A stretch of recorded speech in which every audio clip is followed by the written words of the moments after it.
back to the Covenant Eyes podcast. Karen here, one of the hosts, and we are just so excited to have you joining us today. We have a really special episode. We know our audience is always really interested in finding clean and fun, engaging entertainment, and we have got a topic and a guest that's going to talk all about something really exciting that's coming out into theaters. But of course, we can't get started without introducing my co-host, Rob Stoddard. Hey, Rob. Hey, Karen, as you said, I'm Rob Stoddard. And Karen, we do have an amazing guest today lined up. We're really excited about this. Our guest today is Brock Heasley. Brock is a writer, director, award-winning film director, and he really has a passion for telling stories that really have hope attached to them. His current film is The Shift, is done by Angel Studios. And it was released just last Friday, December 1st. And so we're going to have a chance to talk a little bit about that. So, Brock, welcome to the show. Oh, thank you. Thank you. I'm glad to be here. Rob and Karen, good to see you both. You as well. So tell us a little bit about how you got to this place where you are releasing this amazing movie with Angel Studios. I'm sure there was a journey and a story involved in all of that. So share with our listeners a little bit about how you got here. Yeah, so it has been an 8-year journey for me to get to this point. It started with job loss.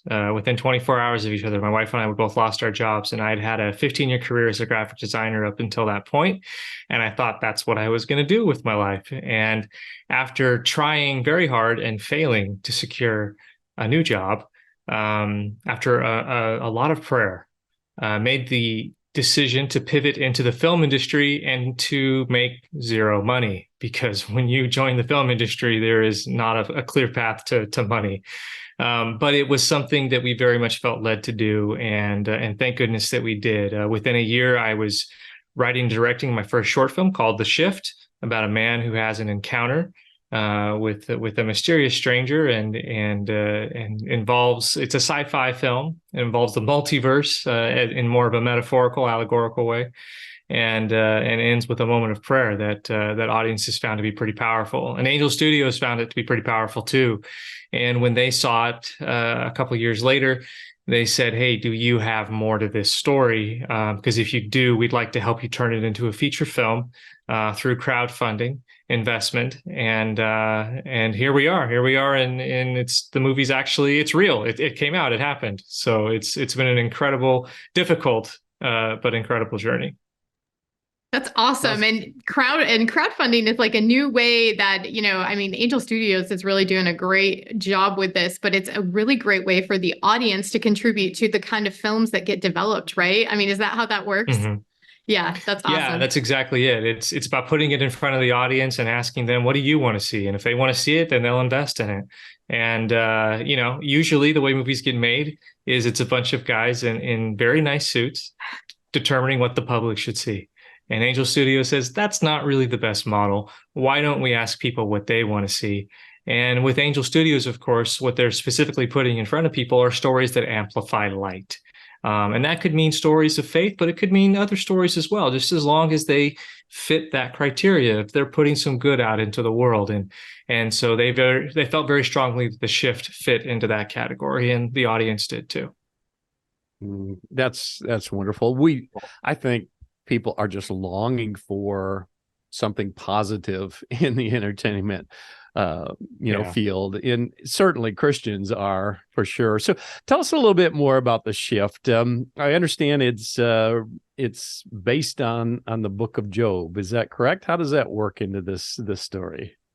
Yeah, I like to say it's inspired by the book of Job. I think Job is a story. It's one of the oldest books in the Bible, as we understand it. And I think it has so much to say about the experience that we have here in this life, the struggle that we have, and why we have this struggle, and what are the two forces that are kind of fighting for us within that struggle, whether it's the adversary or God. And so in crafting this story and expanding this story from the short film into a feature film, I really thought about Job and about how Job is somebody who, at the beginning of his story, he's a believer. He's somebody who has a degree of righteousness, so much so that God has confidence in him that even that he will be able to face down the trials that come to him. But that's a very unusual story. We don't really know too much about Job before that. We don't know what caused him to be so faithful.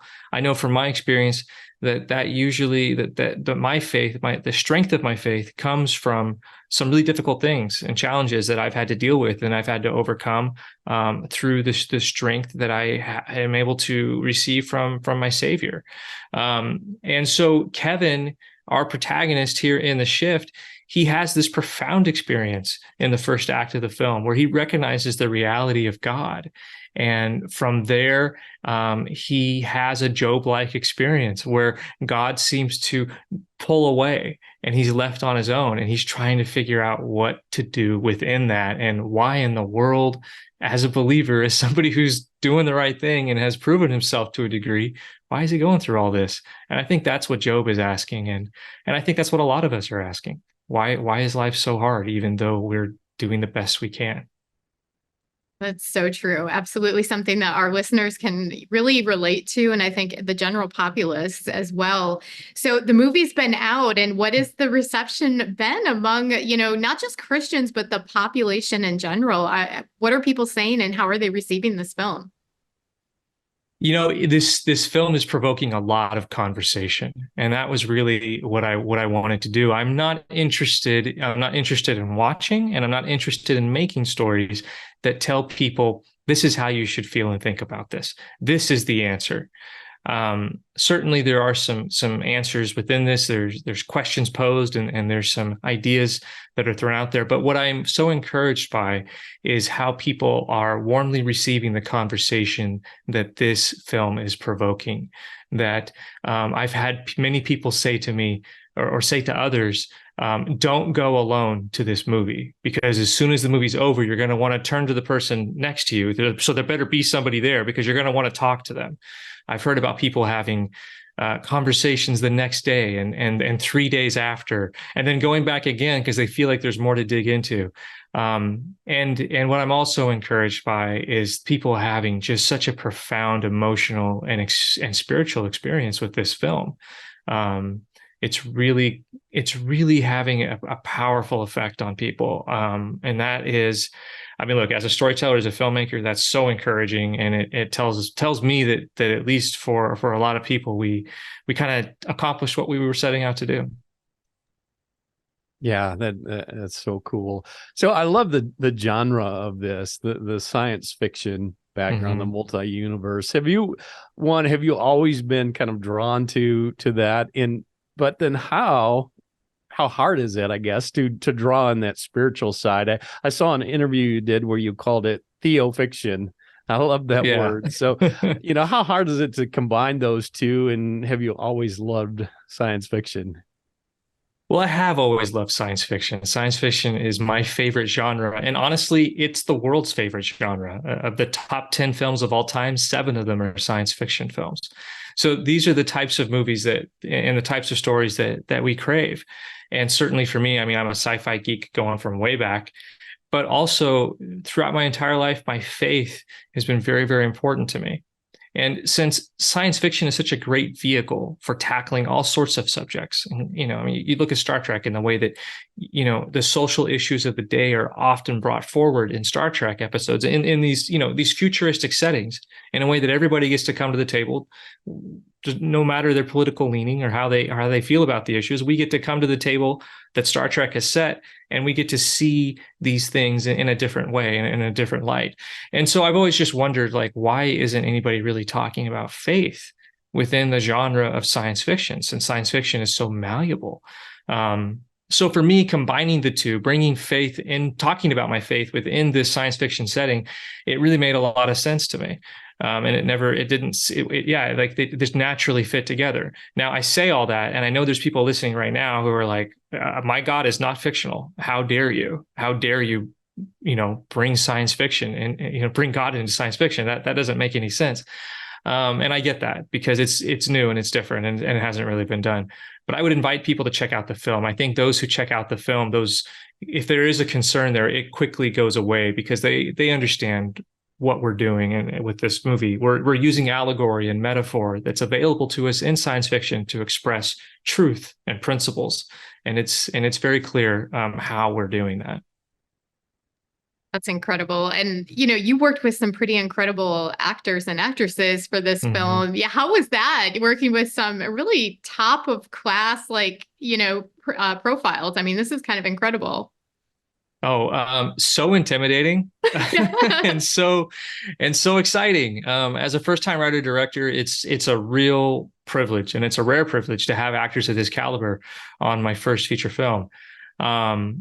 And, you know, a lot of our actors, Neil McDonough, Sean Astin, these are two actors who have a long career in Hollywood that I was very familiar with. And so working with them was just absolutely intimidating and absolutely a thrill, because they are consummate professionals, supported me well, and respected, even as a first-time director, respected what I brought to the table. Christopher Palaha, who plays our lead Kevin, he's somebody whose work I was also familiar with, but I didn't realize how familiar I was with his work. He had been in so many things that I had seen, and he turns in a performance that is just knock your socks off great. I mean, he is the everyman. He's in every scene, and he just put it. I don't know that there is an emotion that Chris did not cover in this film, and I think he runs more than Tom Cruise. I mean, it's incredible what he does in this movie. And Elizabeth Tavish, of course, we all know from The Chosen as Mary Magdalene, and in this movie, she gets to use her real accent, and she gets to play a contemporary woman who's very strong, and Liz brings so much nuance. And it's so great to see her and Chris work together. John Billingsley, an amazing character actor from Star Trek. He plays a really, really fun character that I think people are going to be excited by when they see it. Anyways, I could keep talking about the cast forever. We just had a top-notch cast, no weak links. If nothing else, this movie is very well acted. That's awesome. Oh my goodness. Now you're a dad, right? So you have a family. What did they think about Dad's film being on the big screen like this? They must be super stoked. You know, my family has been so patient through this. You know, you don't do this job without the support of your family and the sacrifice of your family.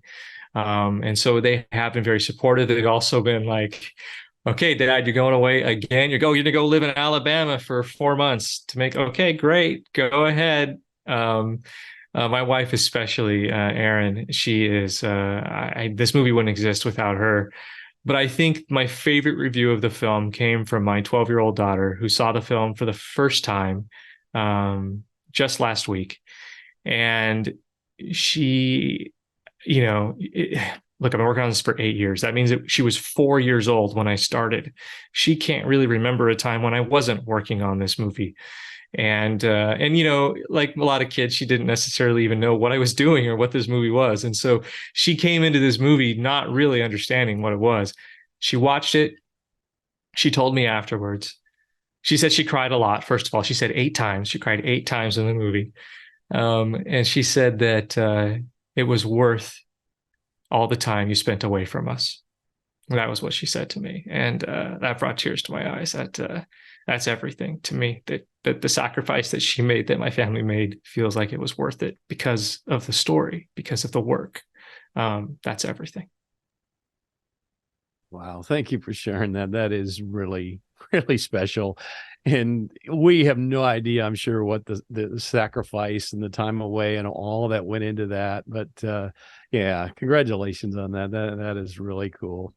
So, Brock, tell us a little bit more about how you connected with Angel Studios, and more so, you know, where do you see that going? Some future films hopefully coming through that? Yeah, so I connected with Angel through just a cold submission, you know, like everybody else can do. I submitted my work through their website, and they saw it, and they loved it. And so it went in front of the crowd, and they got to decide whether or not it was worthy. So I'll always be grateful to them for seeing it was actually a $500 short film. That's what our budget was.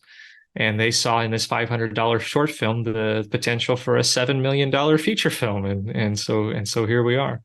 And yeah, now having made this film, I have more stories that I want to tell. I think that I think that the shift is showing that there is a new path to other types of stories that involve faith. I have more stories dealing with science fiction and embracing faith within that.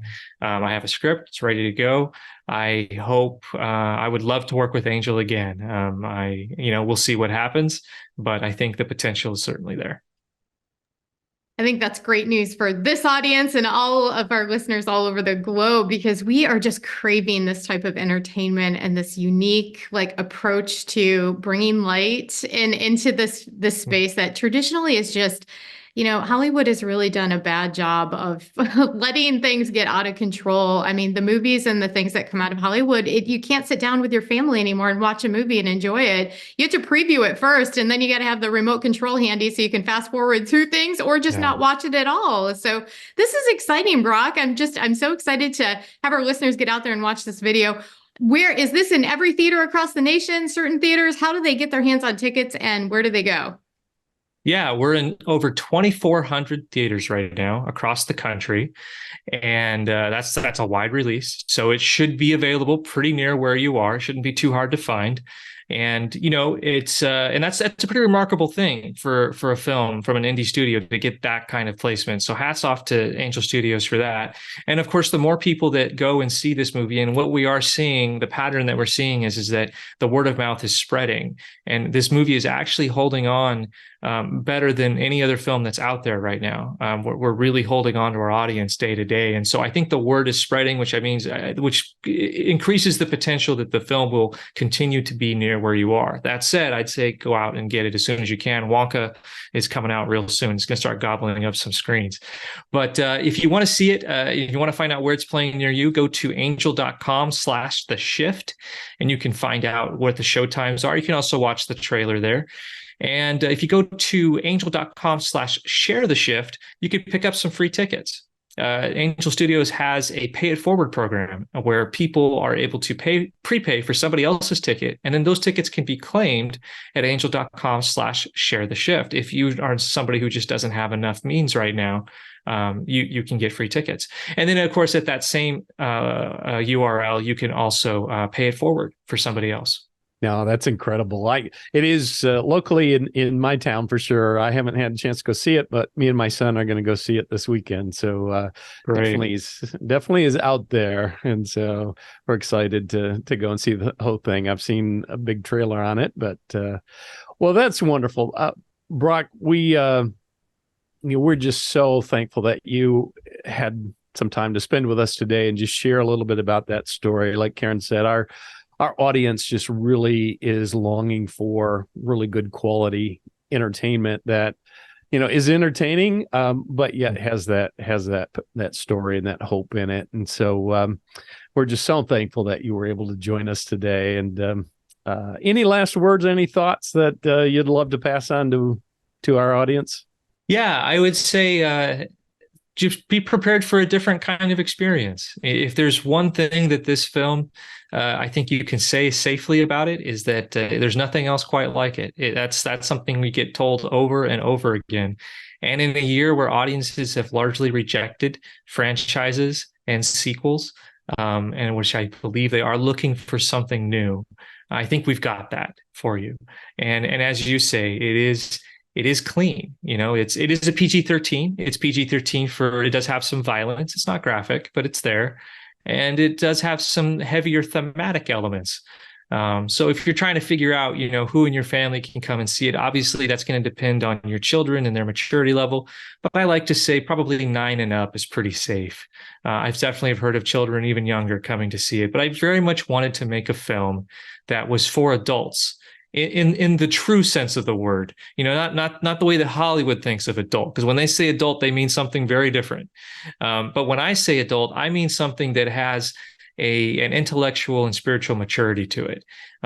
but that is also entertaining and can be enjoyed by the whole family, and without having to worry too much about hitting that mute button or the pause button. So there's no profanity and there's no graphic violence, no sex. That's awesome to hear. So to our audience, we're going to put all the links in the show notes so that you can, if you can't afford tickets, you can get those free tickets he was mentioning, but you can also pay it forward, get other people into the theaters to check this out. So audience, you've got your marching orders. Let's go check out this film this weekend. Let's get out there and really make a difference and speak with our money, put some money behind where, we say we believe in. Like if we want good, clean, wholesome entertainment that we can go see, we've got to get out there and support people like Brock and his films. So thank you, Brock, for joining us today. Thank you to Angel Studios. We are just so grateful for the work that you guys are doing over there.